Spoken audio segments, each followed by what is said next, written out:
Welcome to Section 1, Introduction to Sockets.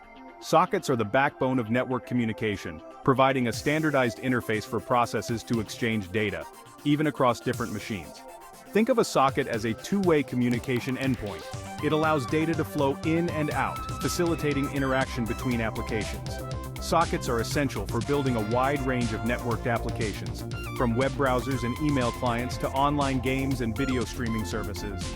They abstract away the complexities of underlying network protocols, such as TCP/IP, making it easier for developers to build networked applications. They provide a simple and consistent API for sending and receiving data, regardless of the specific network configuration or operating system. By encapsulating the low-level details, sockets empower developers to focus on the application logic rather than the intricacies of network programming.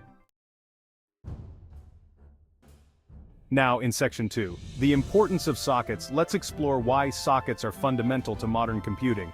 They enable the interconnectedness of devices and the seamless flow of information that we rely on daily.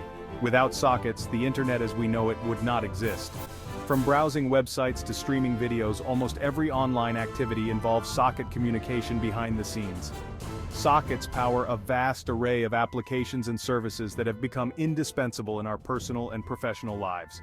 They are used in web servers to handle client requests, in online games to synchronize players and game state, and in financial applications to process transactions securely.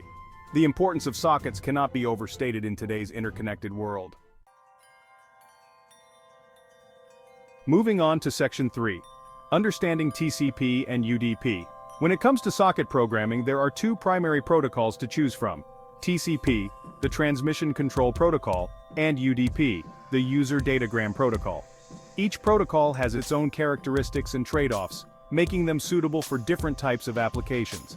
Understanding the differences between TCP and UDP is crucial for selecting the right protocol for your specific needs.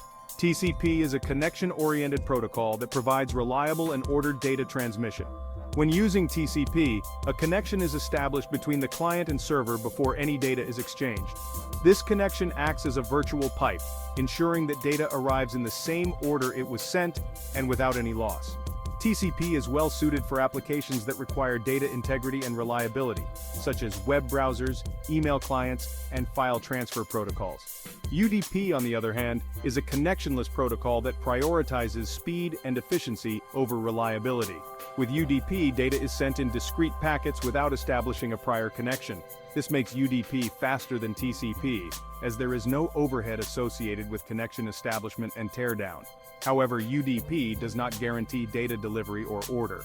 Packets may arrive out of order, get lost, or even duplicated. UDP is often used in applications where speed is paramount and some data loss is acceptable, such as video streaming, online gaming, and DNS resolution.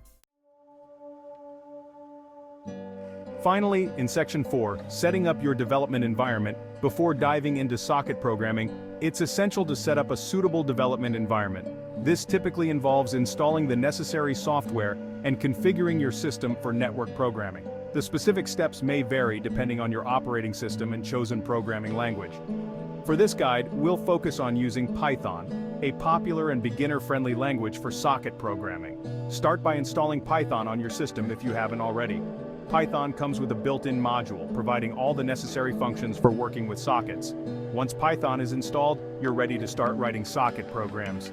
In addition to Python, you may also need a text editor or integrated development environment, IDE, for writing and running your code. Popular choices include Visual Studio Code, Atom, and Sublime Text. These editors provide syntax highlighting, code completion, and other features that can enhance your productivity. With your development environment set up, you're now equipped to embark on your socket programming journey. Section 5. Building a basic server, a step-by-step guide. Let's start by building a simple TCP server. This server will listen for connections on a specific port and respond with a message. Here's how you can do it in Python. First, import the socket module. Define the host and port to listen on. Create a socket object and bind it to the address and port. Put the socket into listening mode to accept connections. When a client connects, accept the connection. Process the data and send a response back to the client. This demonstrates the steps to create a TCP server using Python's socket module. Section 6. Crafting the client application. Now that we have a server up and running, let's create a client that can connect to it and exchange data.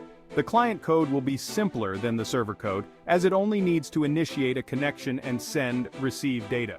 Start by importing the socket module. Define the host and port to connect to. The host is the server's host name or IP address, and the port is the same one used by the server. Create a socket object, and with this socket, connect to the server at the specified host and port. Send data to the server. In this case, we're sending the message "Hello" from the client, encoded as bytes. Then, receive data from the server, decode it using decode, UTF-8E, and print it to the console. This setup allows the client to communicate with the server by sending and receiving messages. Section 7. Establishing a connection. With both the server and client code in place, we can now run them and observe the connection being established. First, ensure that the server code is running.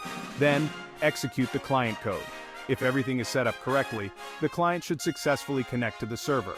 On the server side, you should see a message indicating that a client has connected, along with the client's address.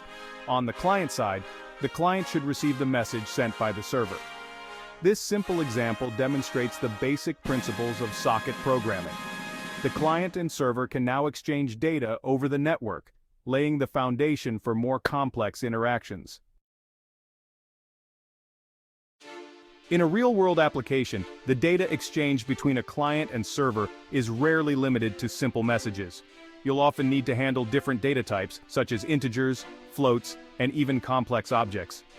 To handle different data types, you can use serialization techniques.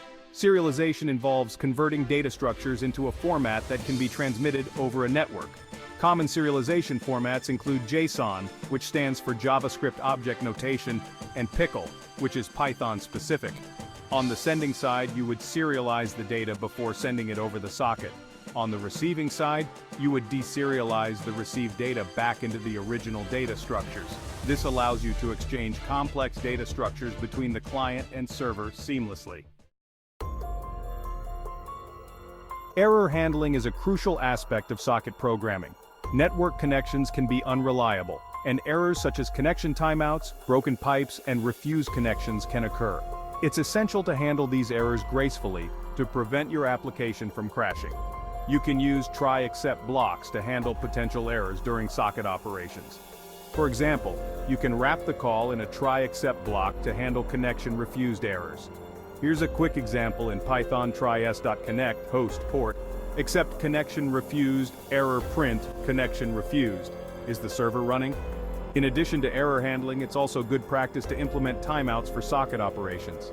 Timeouts prevent your application from hanging indefinitely if a connection cannot be established or data is not received within a reasonable time frame.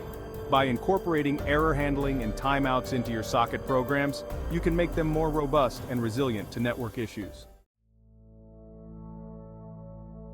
In this essay, we explored the fundamentals of socket programming, from the basics of sockets and their importance to building simple client and server applications. We covered the differences between TCP and UDP, set up a development environment, wrote code for both server and client, established a connection, and discussed data exchange and error handling. Socket programming is a powerful tool for building networked applications. By understanding the concepts and techniques discussed in this essay, you've gained a solid foundation for further exploration and development in the world of network programming. This essay provided a gentle introduction to socket programming. To further enhance your skills, consider exploring the following areas. Asynchronous socket programming. Learn about asynchronous programming models like Asyncio in Python, which allow you to handle multiple connections concurrently, improving your application's performance.